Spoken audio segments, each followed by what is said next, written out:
Hello, welcome to EVN Report. My name is Maria Titizian, and this month, once again, I am very pleased to be hosting Dr. Nerses Kopalyan. He is the author of EVN Security Report. It's a monthly security briefing that we do. Welcome to the program, Nerses.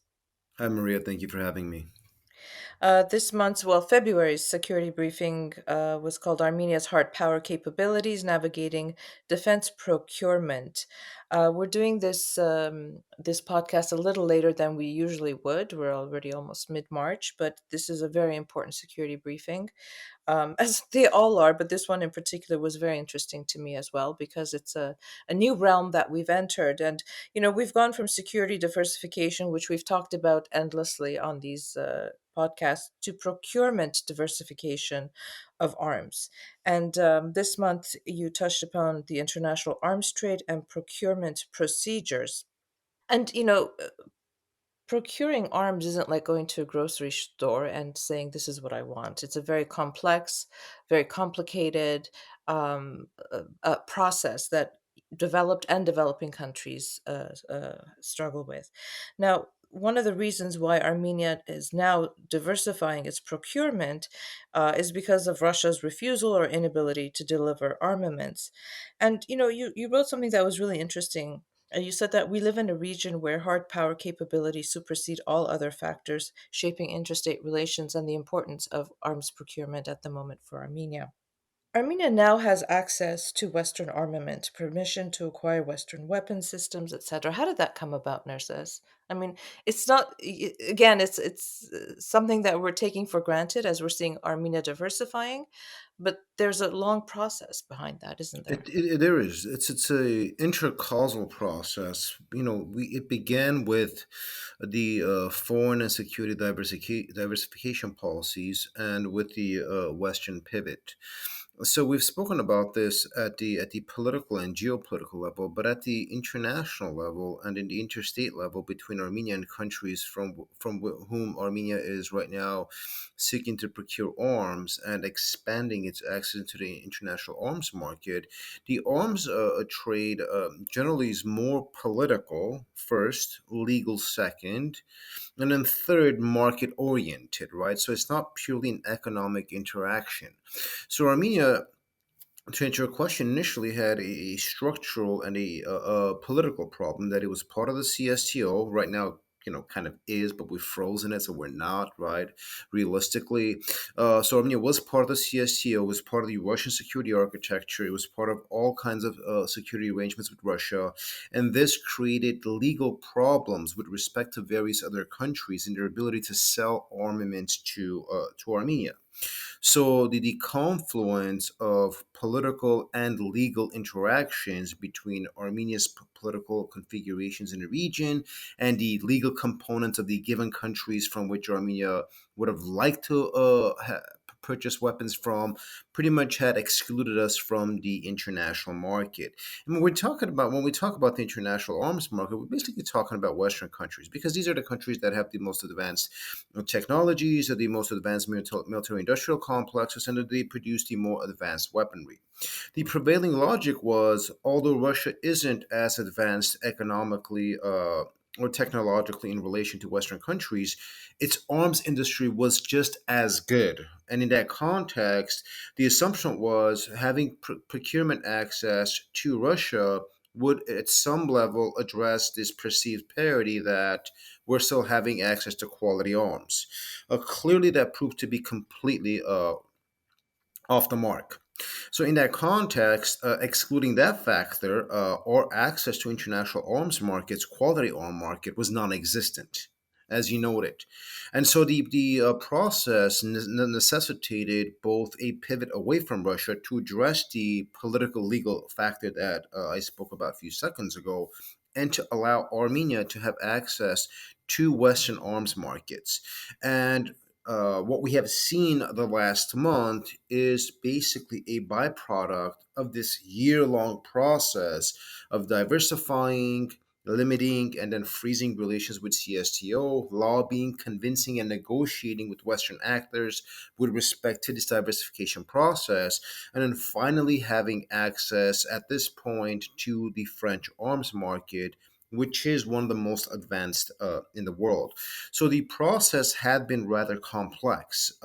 And so right now we have gone beyond and have had relative success with the political and legal components with respect to the countries that we're trying to receive purchase weapons from. We have addressed those problems. Next are the more technical configurations, and these are the procurement processes and the decision making and the policy making factors that are more domestic and internal. So, procurement, as you correctly noted, is a very broad and complex process. And for all countries involved, it's one of the most sensitive issues because, in some cases, as we saw with the 2020 war and afterwards, it could be a life and death issue. It could be a survival issue for any given country. Indeed. You talk at length about this complex relationship between procurement, the domestic and institutional procurement process, and decision-making process. And you say that most countries, doesn't matter whether they're developer or developing, are susceptible in this procurement process to waste, corruption, inefficacy, delays, cost overruns, etc. Why is this? Why is it so complex? There are a couple of factors, and that's a very good point, right? You have the same problems in developing countries as you do in developed countries. Of course, the problems in developing countries are more expansive, and the problems in developed countries aren't the same as you have in developing countries, but they still exist, which suggests a very important and fascinating systemic problem that comes with procurement. And when you look at, for example, developed countries, such as the United States, when the United States did an expansive audit and study of military procurement and spending in the Iraq War, for example, in the Second Iraq War, there were billions and billions in waste. And this is supposed to be the United States, right, with the strong bureaucracies and oversights and interinstitutional mechanisms, et cetera, et cetera. And you saw this expansive waste taking place from, sourcing of, tenders and contracts and sort of purchasing of stuff and allocation of resources, logistics, et cetera, et cetera. Because military hardware and military procurement and integrating that into your broad military capacities and operationalizing all these things at the theater of war are probably the one of the most complex things that any state deals with. So this process, by virtue of its innate complexity, is obviously going to produce problems. And these problems, a lot of times, are conducive to more nuanced problems. And these could be anything from inefficiency to, incorrect allocation to resources to corruption and various modes of corruption. And so the system itself is an extraordinarily complex process. This is why in developed countries, noting these complexities, there's an attempt at having even more oversight or more of a rigid approach to arms procurement. In developing countries, the problem obviously is even bigger. Right, we have seen the Russo-Ukrainian war. We have seen the level of dysfunction, the underperformance of Russia's military arms industry. We have seen the complex issues that are prevalent within a large country being magnified in the level of inefficiency, in the level of logistical incompetence, and the level of corruption. So these are prevalent in almost all militaries, especially those countries whose militaries are consistently in a state of war or in preparation for war. So understanding those dynamics, right? Armenia falls within that category of countries that are both developing and are in a consistent state of war. And so we face a sort of, a double qualifier of danger or conduciveness to problems that come with arm procurement in relations to other countries. And this is why, while we have now access to international markets and Western arms, that is one part of it. Right now, we have to become more cognizant of the complex structural and systemic difficulties that come from this very complex process. I want to come back to that later on, but in the meantime, I want to talk about something that you raised, which is called the national security exception and its impact on the oversight of military procurement. Now, as a journalist, Nerses, as somebody in the media, oftentimes we come across multiple obstacles in trying to get information in the national interest, right? It's in the national interest, therefore, there has to be secrecy or confidentiality when it comes to defense issues. The same applies here. So tell us about this national security exception and the Yeah, importance of this is transparency. a Yeah. right. This is a very interesting concept, and this comes from the literature of the scholarship on arms procurement and interrelationship between arms procurement and these systemic problems.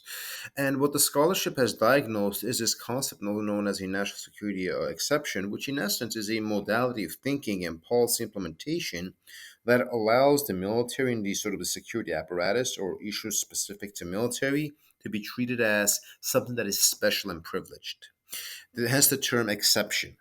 So, by virtue of this modality of thinking, right, what happens is that national security is used extensively by most governments as sort of a blanket justification for avoiding scrutiny on specific security issues, on procurement issues, etc., etc.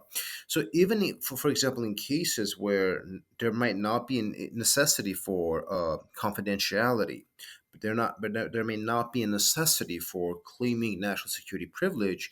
Governments have a tendency of using the national security exception to use that blanket concept, and therefore, what happens is you have society, civic society, even other institutions of government, like Parliament, that is supposed to have oversight capacities, such as anti-corruption bodies, watchdog organizations, NGOs, etc. Right?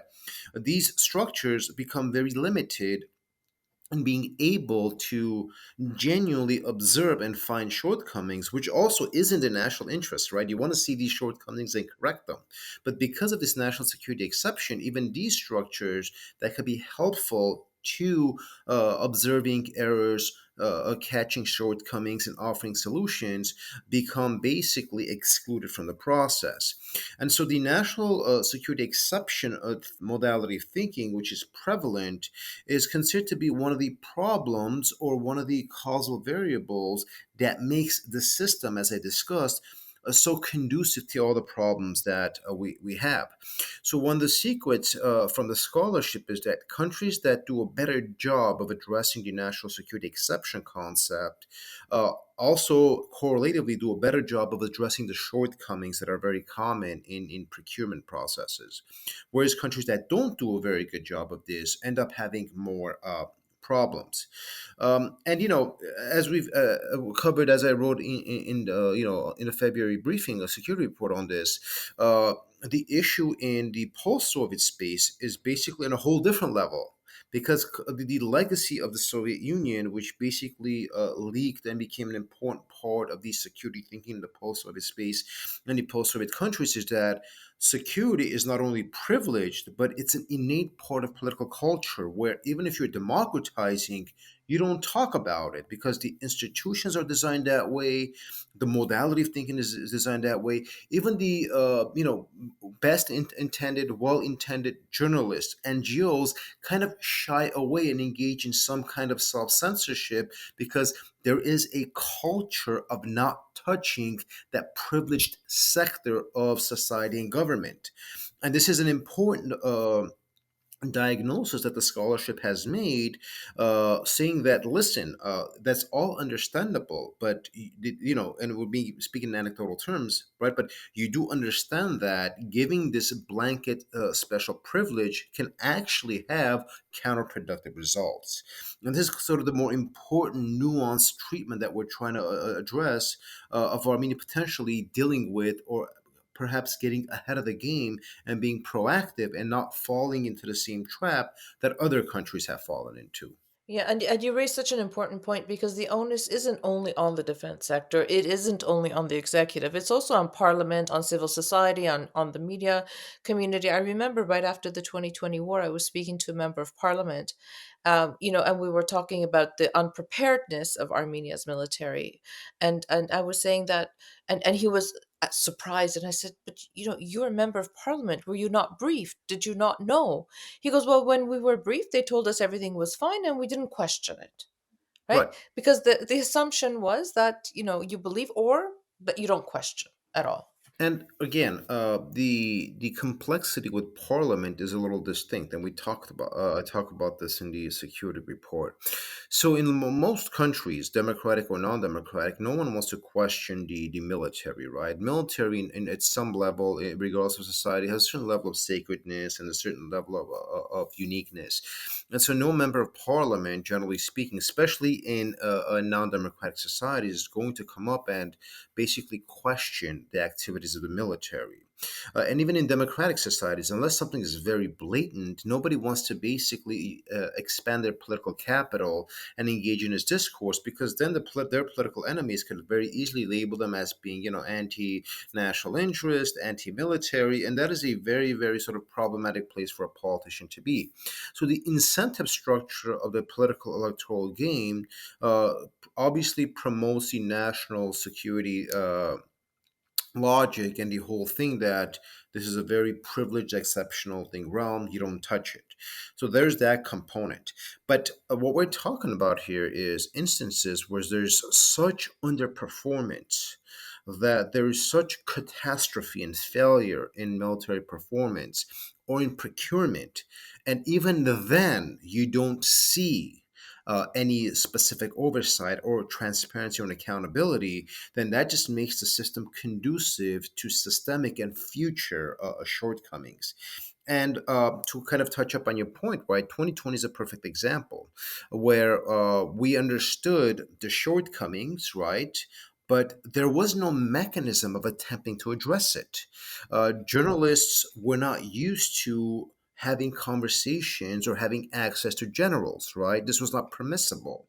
And civic society oversight structures had never been exposed, did not have the tools, nor the capacity to basically have access or a window of access into the inner workings of the Department of Defense to understand. And even parliamentary commissions, right? There were attempts by standing committees in Parliament to look at the 2016 4-day war, to look at the 2020 war. But the system, again, is so complex, convoluted, and on top of that, you have the national security exception logic that prevails, even, as I noted, in the thinking of those who are well intentioned. The problem becomes a chronic case of an inability to address these things. So these dynamics are very, very important to understand. And so as we delve into the international arms market, right, being cognizant of these processes is going to be crucial. And I'm very happy you mentioned the 2020 and the inability of journalists such as yourself to basically be able to delve and address these problems. One of the Well, it was more because of common. lack of access and non-transparency, nurses, not because of the lack of desire, obviously. Oh, absolutely not. Right. So this is precisely the point, right? What we're talking about here is the whole national security exception that is also embedded within the thinking and functionality of journalists, of civic society, et cetera, that struggle to address this. So, for example, in Armenia, right, civic society, NGOs, anti-government organizations, journalists do address corruption at the individual level with respect to generals or military personnel or parliamentarians, right? So if X general, embezzled certain amount of funds and built themselves this mansion, there's a lot of attention on that. But the underperformance of that general, or the procurement office in the Ministry of Defense that incorrectly ordered weaponry or was not able to access the correct weaponry, or all those things, those remain outside of any scrutiny. And these are the problems that we are talking about. There was a lot of conversation after the 4-day war that, Armenia had purchased for $200 million loan the Iskander missile systems from Russia, right? Well, if we had any scrutiny, right, if we had any engagement of this, we would have understood that those weapons, from a military perspective, were not going to have much efficacy, right? We knew that with 18 missiles, 18 weapon systems, you can't win a war. Furthermore, we then asked the question, how are we going to use those weapons when we don't have military satellites and that we're going to be reliant on Russia for coordinates? Very simple examples, right? But these questions weren't addressed because security was politicized. We had similar conversations, right, when Armenia purchased, four of the Su-30 fighter jets from Russia. And we find out later that we have these jets, but not the missiles. Even if we had the missiles, using these jets going to be will be very questionable because space is limited, and Azerbaijan's anti-aircraft capacities will shoot these planes down, etc., etc. Not to get into the technical aspects of it, but it begs a question: how were these procurement processes determined, the decision making, right? What process led to the decision of purchasing types of weaponry that really isn't going to enhance your security needs and your security architecture? These examples are not, I'm not presenting them as forms of criticism, but rather forms of examples that we need to pose these questions because they can have detrimental effect on the broader needs and the security architecture of the country. But it's also about being informed and educated about security systems or arms systems, which we don't have a lot of.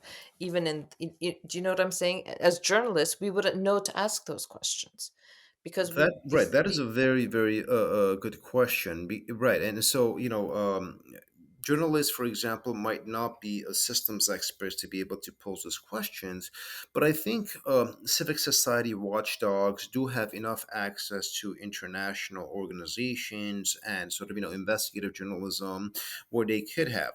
But again, because the system was so closed, both literally institutionally and is also culturally, right, because you engage in self-censorship, this was a big part of the concern. So I agree that the relationship is interchangeable and it becomes sort of a vicious cycle. This is why the scholarship diagnoses this cycle, tells us to be cognizant and aware of it, and for us not to fall into this trap as we go into the international arms market. Sure, it's a catch-22 situation, as you mentioned. So, okay, Nerses, as Armenia is now diversifying its access to the global arms market, what key considerations should the country, the leadership, prioritize in developing comprehensive, well-structured procurement policies? Like, are there specific lessons or best practices from other nations that we can draw upon? Yes, so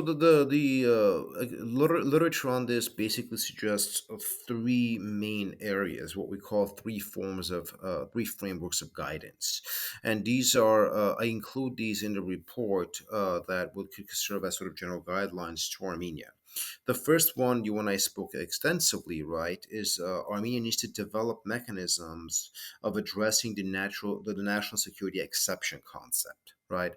And it must implement reforms, right, that will constructively challenge and responsibly question the automatic assumption, right, that the military is privileged and therefore you don't question the sector. Okay, so reforms are needed both in thinking and in oversight to address this. So no one is saying that secrecy isn't crucial. Of course, it's crucial. It's fundamental, but it should not be invoked when there isn't a clear security justification. Then it leads to abuse of authority, and not on purpose, but by virtue of habit. Right? I'm sure you've had a lot of conversations with government officials who basically say, "Listen, I don't know because my higher ups have told me it's a secret." And if you speak to the higher up, they tell you, "Listen, my higher ups have told me it's a secret." Right? But the justification as to why it is a secret isn't discussed. You don't even question it, right? This is why we use the term blanket usage. And I don't think a lot of times anybody has ill intent. That is just the institutional culture and the institutional thinking. And what the literature recommends is that that modality of thinking needs to be questioned, right? Challenged when necessary, and then there must be mechanisms and processes where which this is addressed. And so, if something's going to be qualified as, for example, confidential, there needs to be some form of a rigorous process that allows something to be qualified as confidential, as opposed to some policymaker deciding it's a secret, therefore no one could discuss it. That obviously negates transparency and also at times the democratic institutional process. So This is one framework that we utilize. The second talks about developing a collaborative relationship between parliament, civil society, and the defense sector, right? So, here the important component is that if there are institutional impediments, if there's a culture of self censorship, right, all of these need to be mitigated and addressed so you could have a functional system of oversight and collaboration between the legislative branch, civil society, and the defense sector. And I think in a lot of developed countries, the defense sector prefers this because there may be shortcomings that they institutionally cannot see, but a parliamentary oversight reveals, right? Or for take example in the United States. United States for the longest time has had systemic problems of sexual abuse in its armed forces. Okay. But the way the military structure is designed, even if it did its best to address it, the structure of reporting, the structure of accountability is not conducive to addressing the problem.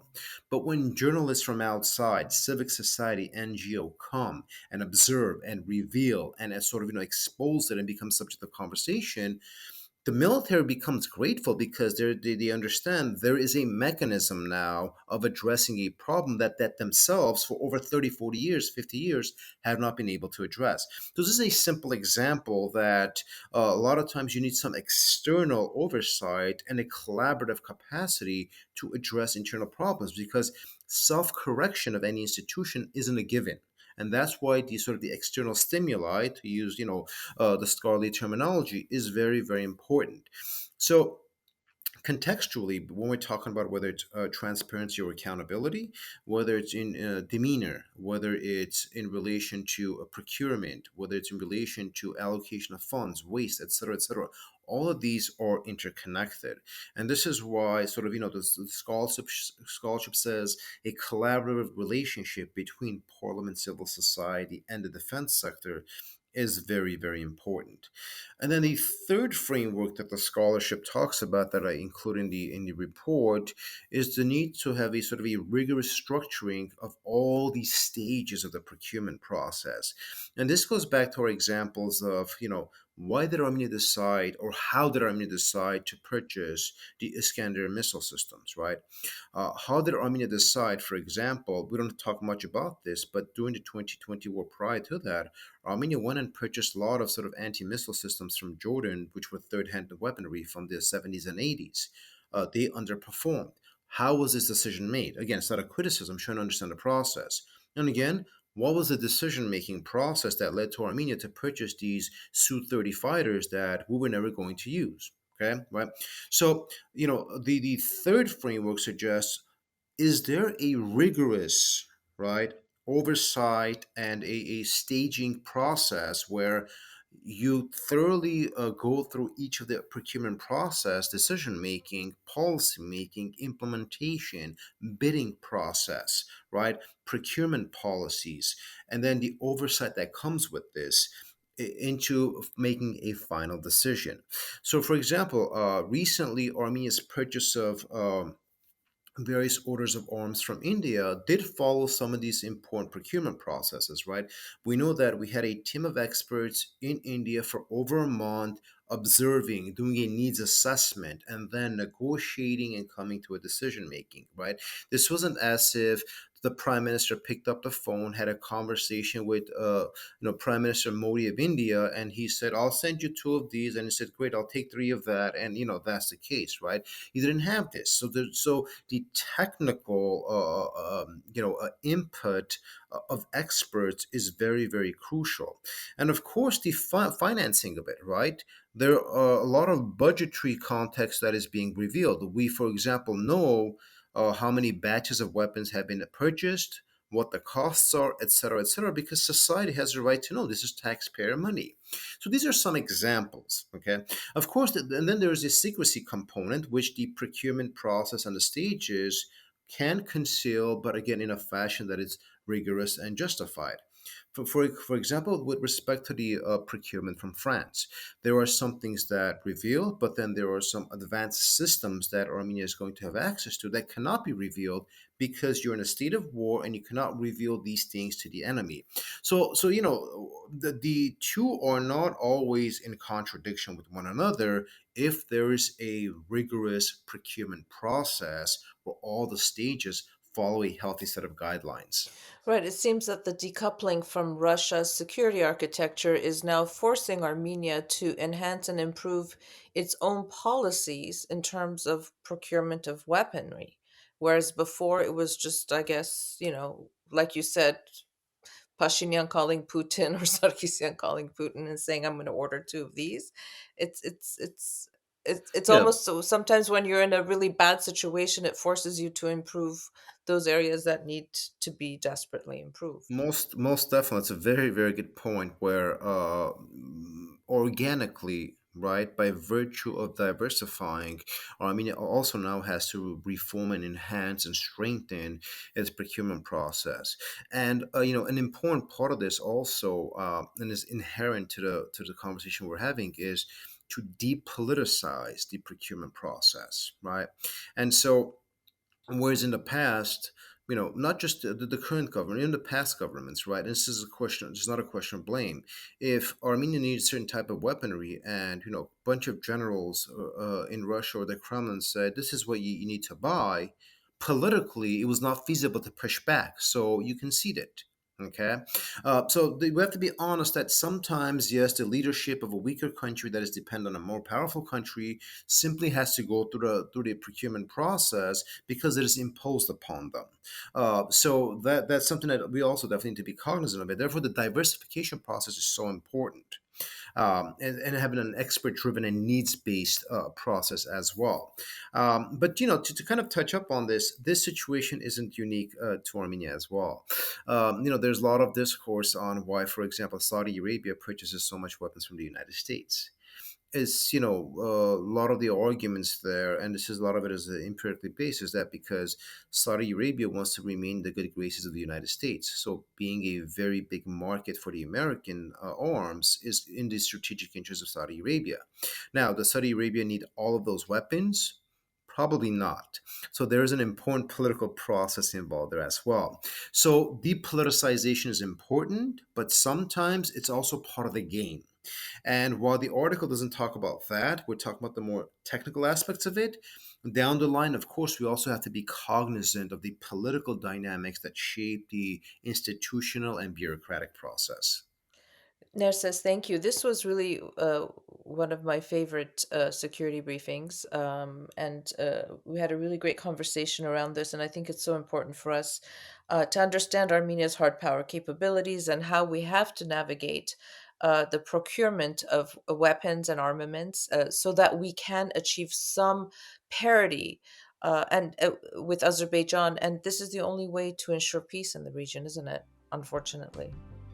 Yes. Thank you, Maria. Thank you.